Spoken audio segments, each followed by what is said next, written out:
Assalamualaikum warahmatullahi wabarakatuh. Perkenalkan, saya Naila Nurul Fadilah, absen 31 dari kelas 11A. Di video ini, saya akan membahas tentang analisis korelasi dan juga koefisien determinasi beserta contoh soalnya untuk mata pelajaran matematika. Pertama-tama, saya akan membahas mengenai analisis korelasi, di mana analisis korelasi merupakan metode statistika yang digunakan untuk menentukan suatu besaran yang menyatakan bagaimana kuat hubungan suatu variabel dengan variabel lain.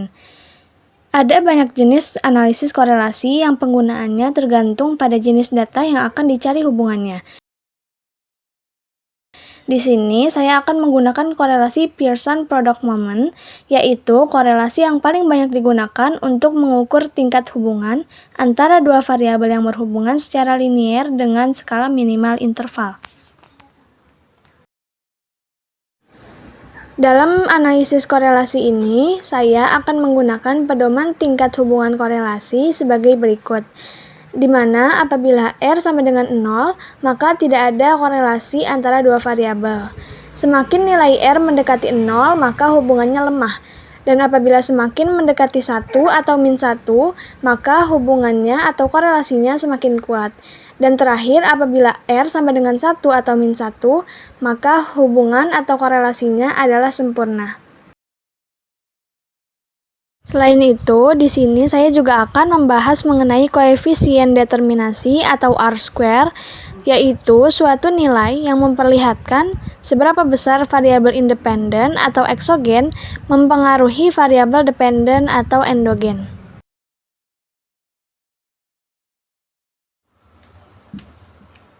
Ini adalah contoh dari soal analisis korelasi. Soalnya yaitu diberikan data hubungan antara waktu belajar siswa dalam jam per minggu terhadap nilai ujian 10 siswa sebagai berikut.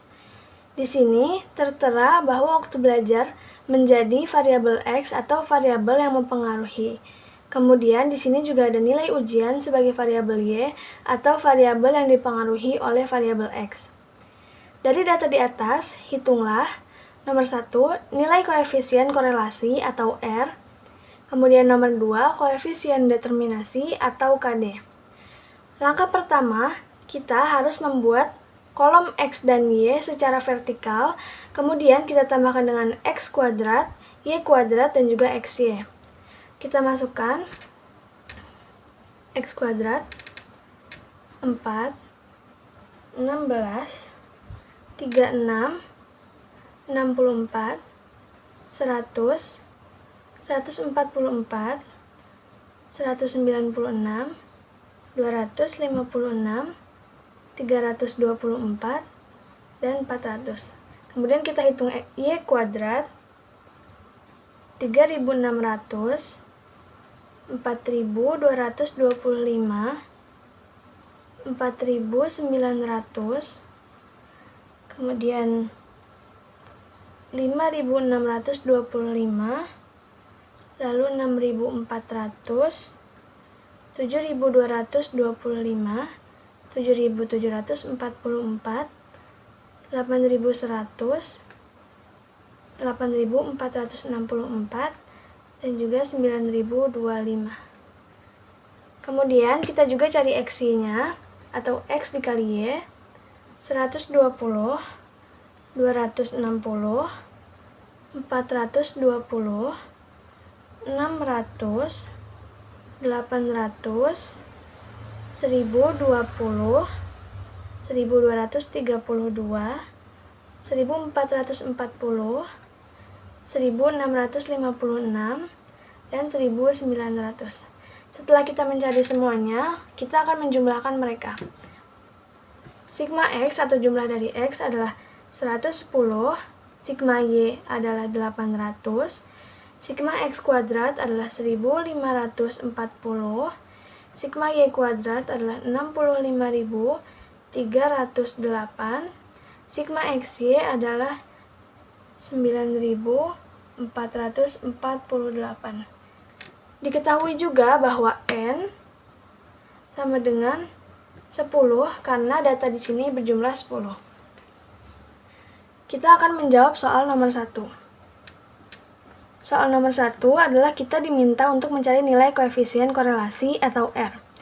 Namun sebelum mencari R, kita wajib untuk mencari SSXX, di mana rumusnya adalah sigma X kuadrat dikurang sigma X dikuadratkan dibagi dengan N.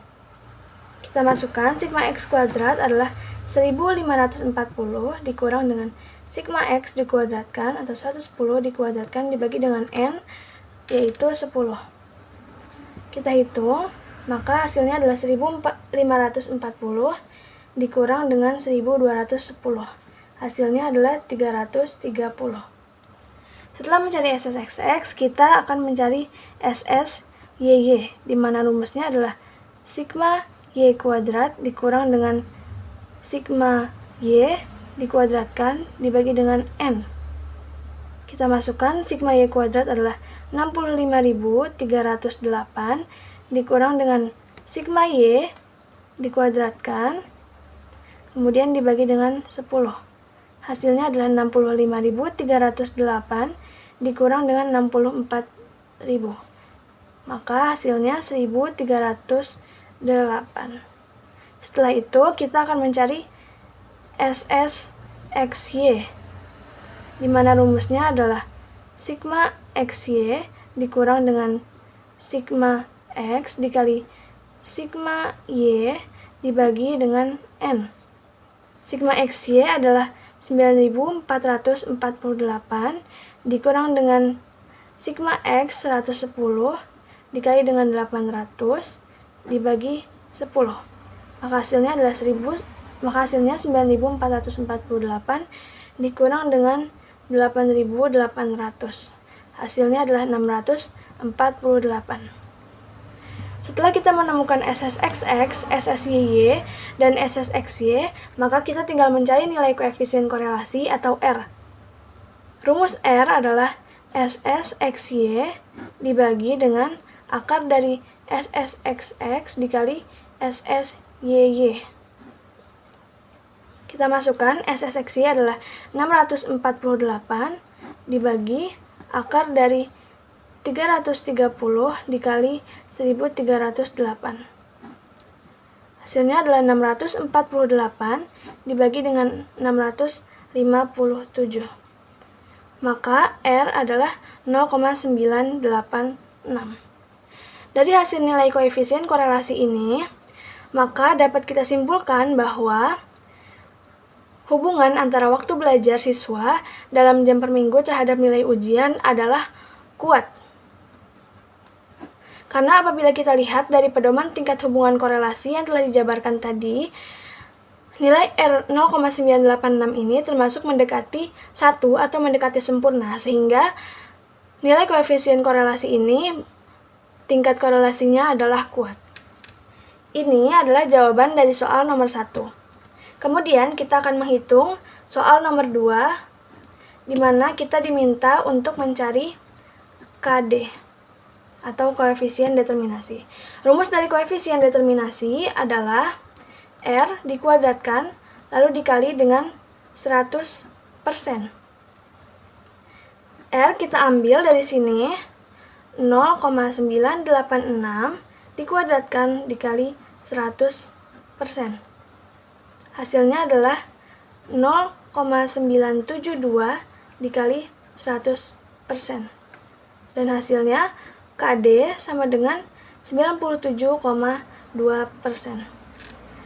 Nilai KD ini menyatakan atau menunjukkan bahwa 97,2% variasi nilai ujian dijelaskan oleh waktu belajar, dan sisanya atau 100% dikurang 97,2%,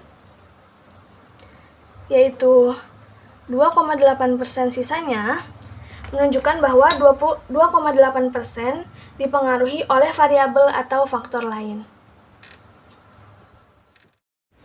Berdasarkan hasil perhitungan dari soal tadi, dapat disimpulkan bahwa nilai R sama dengan 0,986 menunjukkan bahwa terdapat hubungan yang kuat dan positif antara waktu belajar dan nilai ujian. Kemudian, nilai koefisien determinasi atau KD sebesar 97,2% dapat disimpulkan bahwa 97,2% variasi nilai ujian dipengaruhi oleh waktu belajar, sementara sisanya yaitu 2,8% dipengaruhi oleh faktor lain. Dengan demikian, semakin lama waktu belajar siswa, semakin tinggi pula nilai ujian yang diperoleh, yang menunjukkan hubungan yang kuat dan linier antara kedua variabel tersebut. Sekian video dari saya, mohon maaf apabila ada salah kata. Terima kasih. Wassalamualaikum warahmatullahi wabarakatuh.